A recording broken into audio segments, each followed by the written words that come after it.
So hello, everyone. My name is Astrid Taylor, and I am a co-founder and right now serving as a voluntary co-executive director for the Debt Collective, which is the country's first union for debtors, possibly the first union for debtors in the world. Hannah Appel, whose name is here, is my other volunteer co-ED. She's at UCLA.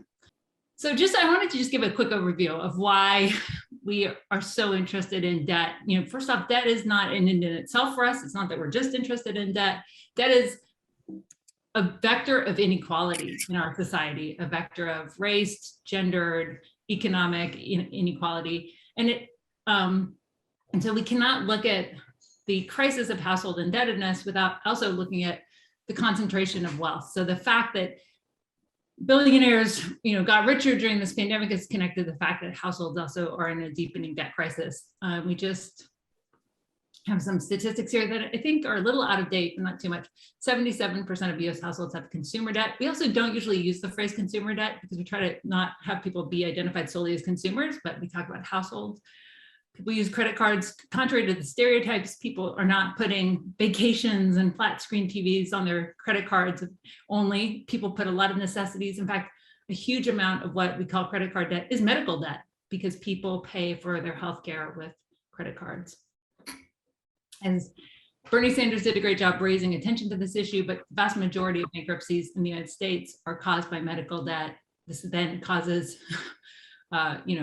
a crisis that compounds in other facets of people's lives.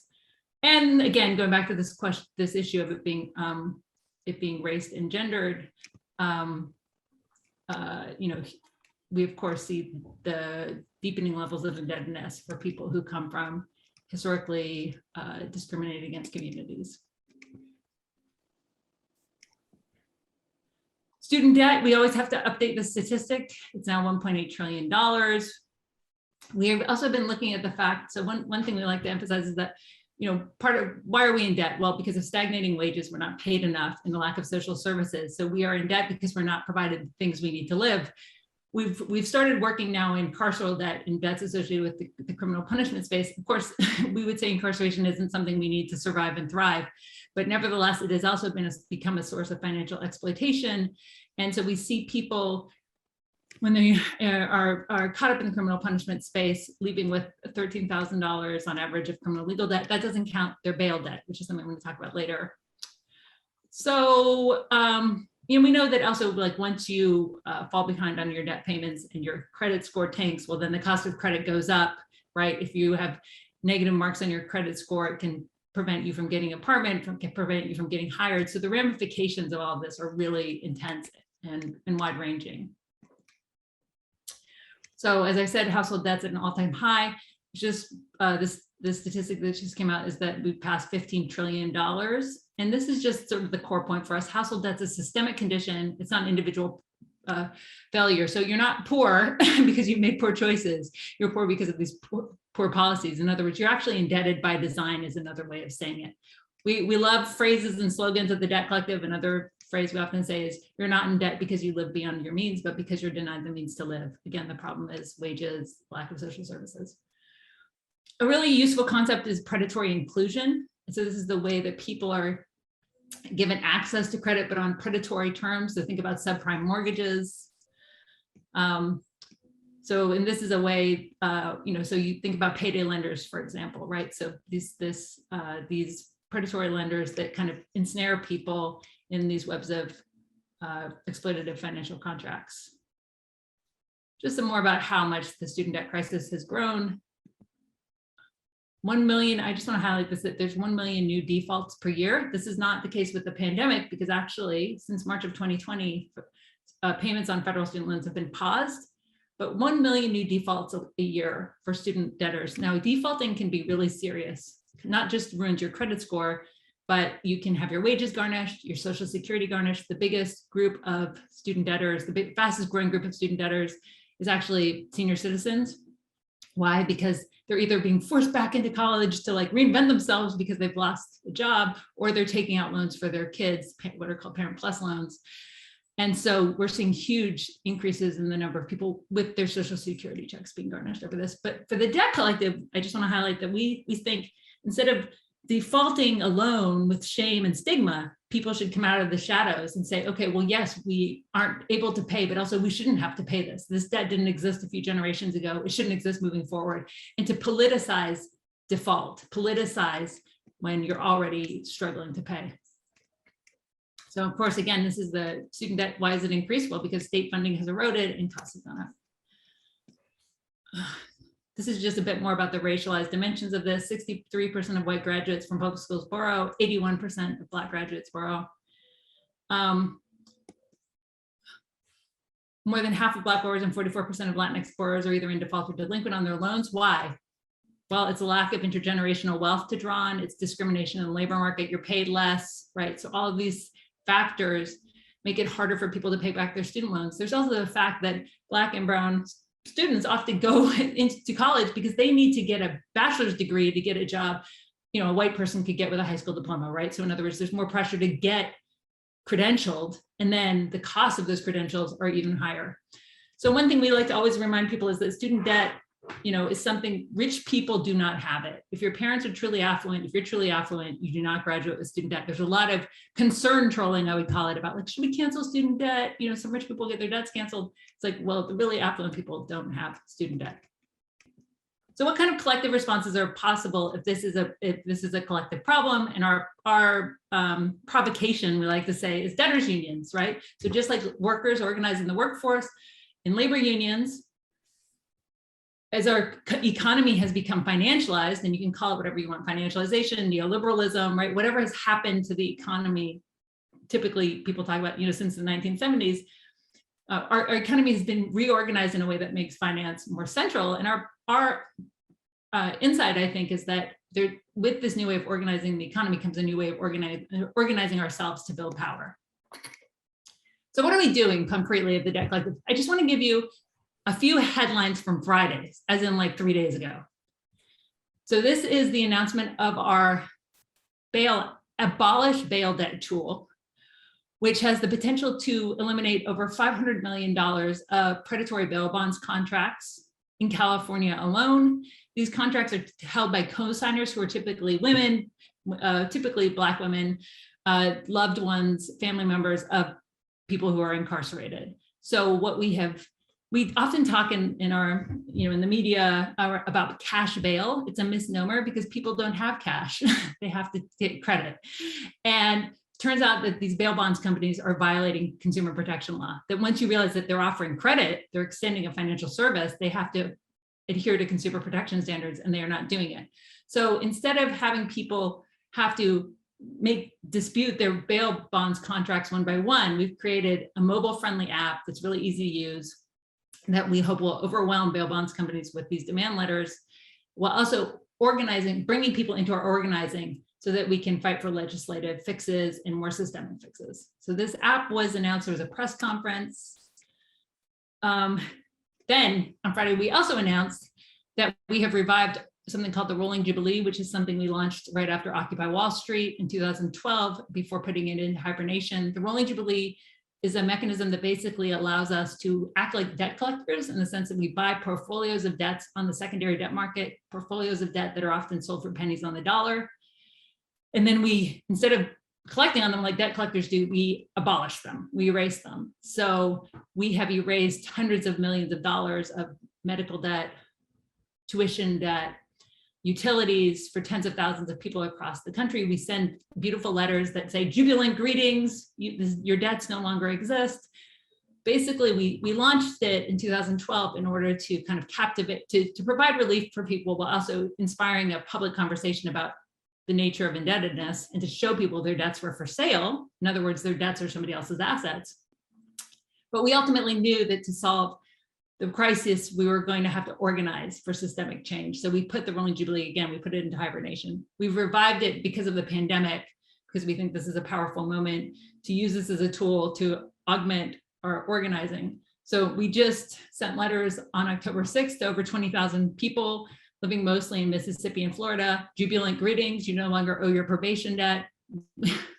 And we've been hearing from those debtors for the last couple of weeks, which has been really, really powerful.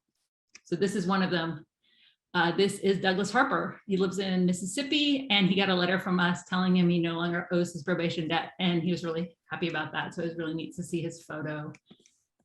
Then we also had a big article in the New Yorker on Friday, where we have, the Debt Collective has really put the issue of student debt cancellation on the map. And not only that, we've figured out the legal mechanisms by which the government can do this. So in the words, the New Yorker piece says, we've done the government's homework. If you've been following this issue closely, then you will know that the Biden administration keeps saying, like, well, we're looking into our legal authority. There's a memo about our legal authority. We're waiting on it. And so the press secretary has said they're waiting for this memo. Well, we used the Freedom of Information Act, and we learned the memo has existed since April, which confirms our sense that the memo is probably supportive of student debt cancellation, because believe me, if it was against it, they would release it, but also because the legal authority is not in question. Trump used the same legal authority for this COVID payment pause that I'd mentioned. In fact, even the Biden administration itself has used this legal authority. So it's very head scratching that now they're trying to say they don't have it. But federal student debt cancellation is something that the president can do through executive action. In fact, we already wrote the executive order for him. So this was our kind of, mini bombshell on Friday saying, well, actually, we know this memo exists. Here it is. Turns out redactions are in hot pink. So it's a 6-page memo redacted in hot pink. Also, this is just us being happy, but AOC told people to join the Debt Collective on Friday, which made us happy. So this is our homepage. Alone our debts are a burden, together they make us powerful. So the idea is to recognize our debts are someone else's assets, and to turn our oppression into a source of strength, right? We are forced into debt to meet our basic needs. Again, this is not something we do out of choice. If you're taking like your bail bonds contracts, or you get an example of that, people need to not languish in jail when they haven't even had a trial yet. They haven't been convicted of a crime. They need to pick up their kids. They need to go to work, or else their troubles are going to get a lot more serious, right? So you have to take on that debt. It's like, when you're paying for those medical bills with a credit card, it's your money or your life, right? So this is not just this idea of like two equal partners meeting and shaking hands and let me give you some credit and let me take on this debt. No, I mean, these are when you're denied the things you need to survive. You have no choice. So this is just a list of some of what we've accomplished. Again, we organized the first student debt strike in US history. We normalized the idea that student debt can be canceled by the federal government. And through the Rolling Jubilee, we've just also normalized the idea that debts can be erased, right? This is not a ridiculous concept. We've won more than $4 billion of debt cancellation for students from predatory for-profit colleges, and really changed the consensus and the thinking on these issues, so that all in all, over $10 billion of student debt has been erased since we started organizing around this. There was no such thing as student debt cancellation before the Debt Collective came around. So this is just some high level stuff. I mean, the age of finance, again, call it financialization, call it neoliberalism, but the age of finance on the ground by regular people is experienced as the age of debt, right? And we know that these creditors, this is a drawing by Molly Crabapple from back during Occupy that she drew for us, but these webs of finance, these tentacles of finance are in everything we do: credit cards, mortgages, student debt, medical debt, right? Small business loans, municipal debt, debt collection, right? So this phrase I think is important. We are in the red and in the dark. And that means we're in debt, but we also are in the dark about it. We don't even know who owns our debt. When a debt collector calls us on the other end, we don't know who's calling us. It's probably not the ambulance company that drove us to the hospital, right? It's somebody who bought that debt. If you take out a mortgage, the mortgage lender immediately bundles it and sells it off, right? They don't hold on to those things. So we don't even know, we don't even really know who we're in hock to. But again, the fundamental issue is staggering wages, lack of public services. We can turn debt into leverage. This is a quote we take a lot of inspiration from. If you owe the bank $100, that's your problem. But if you owe the bank 100 million, that's the bank's problem. And this, might be apocryphal, but J.P. Getty supposedly said this. And our point is that altogether we do own the bank. Now, the tricky thing is that in an age of financialization or neoliberalism, it's not always just the bank that's the creditors, right? Often the creditor is the state, and often those two things are so enmeshed, you can't really separate them. So right now, again, when we're looking at student loans, there's quite a lot of private student loans out there, but a lot of it is ultimately the creditor is the federal government. So it's interesting conundrum. This is our slogan, you are not alone. This is a very early meme. So why debt? Again, debt is not really that interesting in and of itself, but it's really interesting when you start looking at its social and economic effects. Debt is a form of social control. You see this very vividly with student debt, where actually the early shift towards tuition financing of education was pushed by Ronald Reagan as a reaction against the student protesters protesting the Vietnam War, protesting for civil rights, and starting to raise issues of Black power. And he literally says, let's charge tuition. They'll think twice about pairing a protest sign, right? Get more. Start to see education as an investment, not something they're entitled to, not a space to explore, not a place to be someone who's engaged with the world in that bigger way. That is a form of race and gender domination. You really see this. You see this in the shift towards sharecropping after the end of the Civil War, right, where tenant farmer contracts were used to suppress dreams of Black freedom. Debt is ideological. There's a very phony, what we call the phony morality of debt.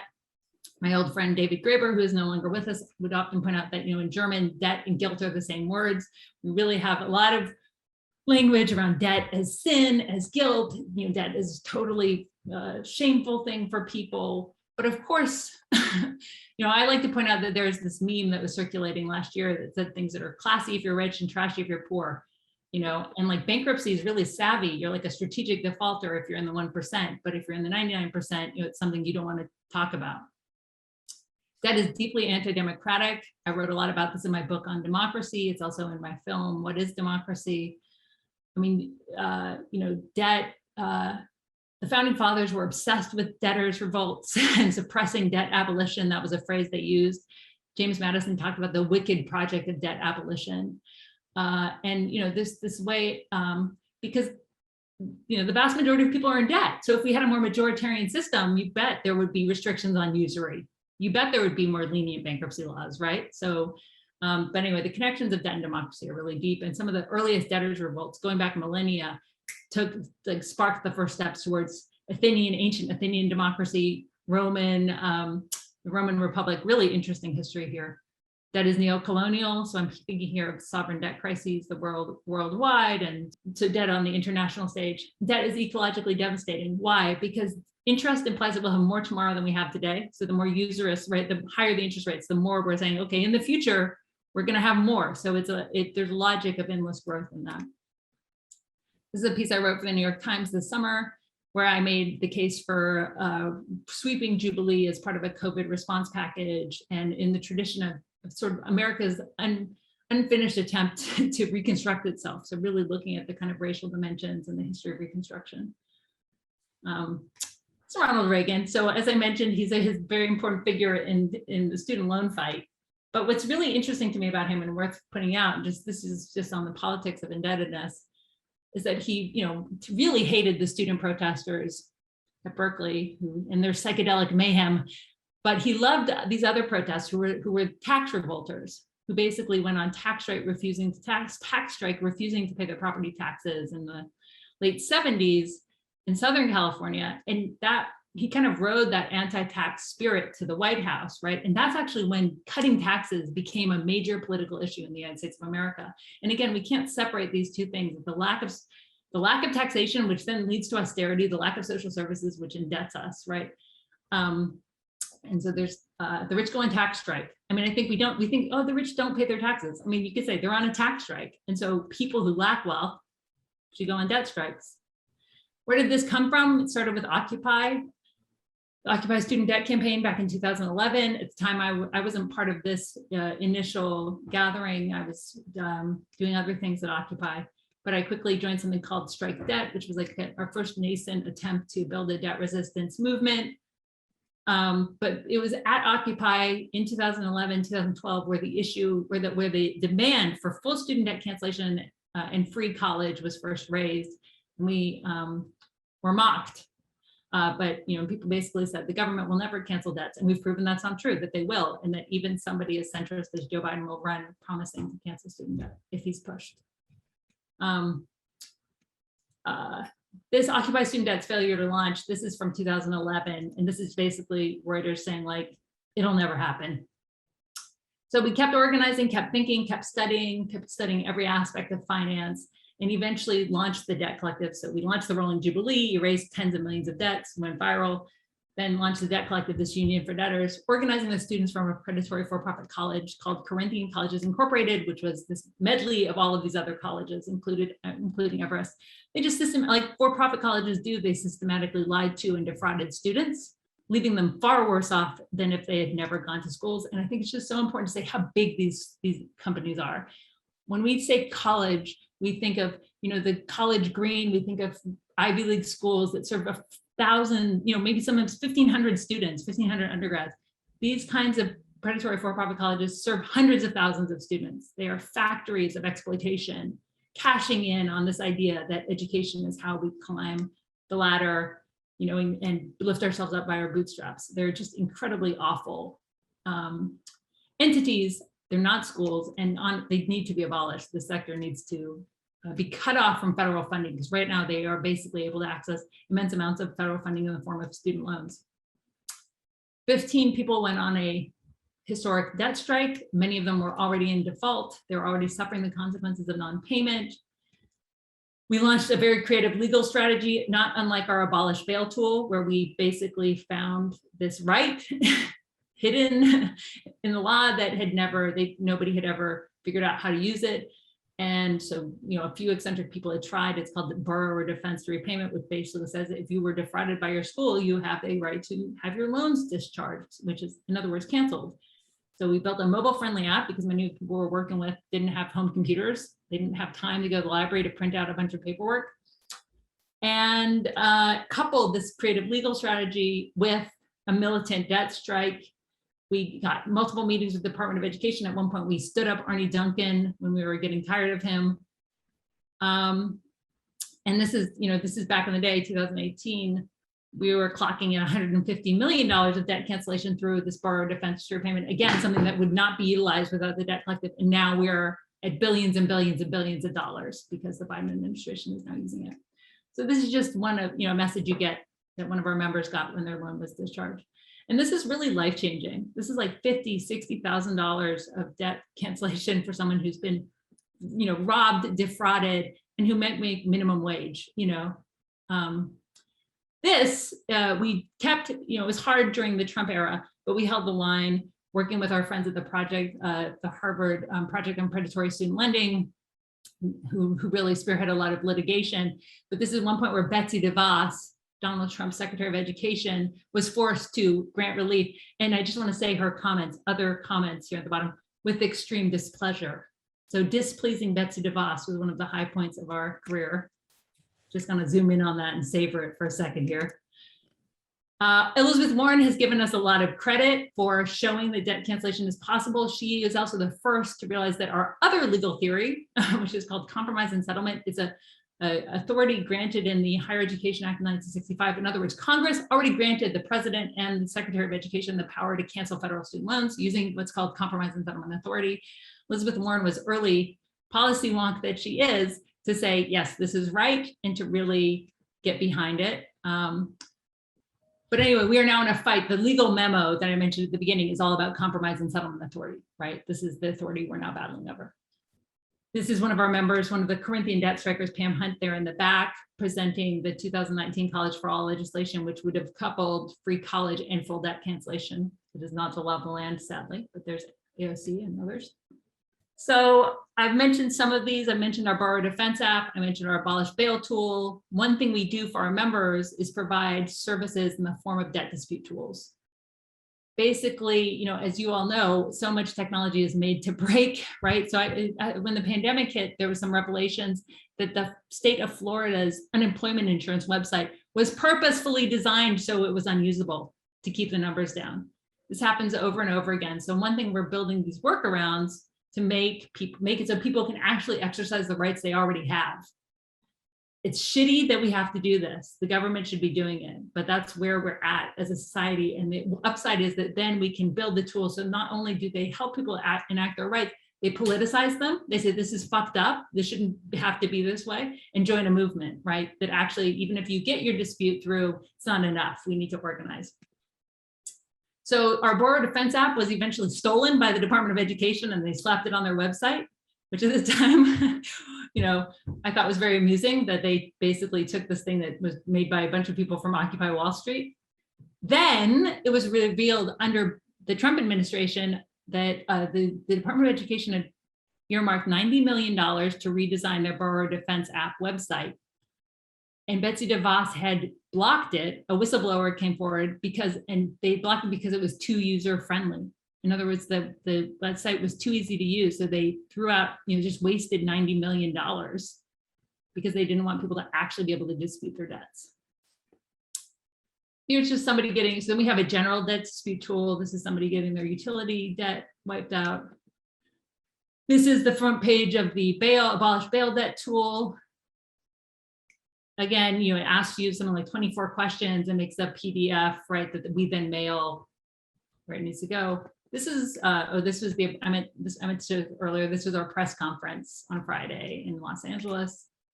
Then this is a really complicated, this is probably the most complicated tool we've made, not probably, it is. It is our anti-eviction toolkit. So speaking of what the state makes, who the state makes technology for, if you are in California and you want to evict your tenant, you're a landlord, there's a handy dandy website for that.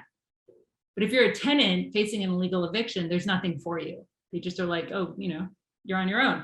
And in fact, you have 5 days to what's called, when you're evicted, you get what's called an unlawful detainer notice. And so you need to answer your unlawful detainer. And you have 5 days to do that. It's incredibly complicated and it often costs a few $100s, right? You have to go to the courts. So working with this esteemed housing lawyer, Gary Blasi, who's kind of a legend in California. It took us over a year to build this. I mean, it's really complicated.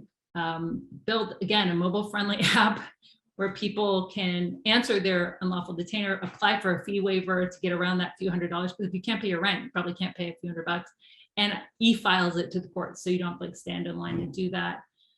So this is just launched. I mean, the eviction moratorium just lifted in California. So this is something, again, there's all this landlord technology out there, but there's not as much for tenants. And again, we did this in collaboration with the Anti-Eviction Mapping Project and with LA Tenants Union and Housing Justice Advocates. So really trying to get this into the hands of people who can use it and who need it. If you want to read more, we wrote a manifesto. It came out last May. Can't pay, won't pay. The case for economic disobedience and debt abolition.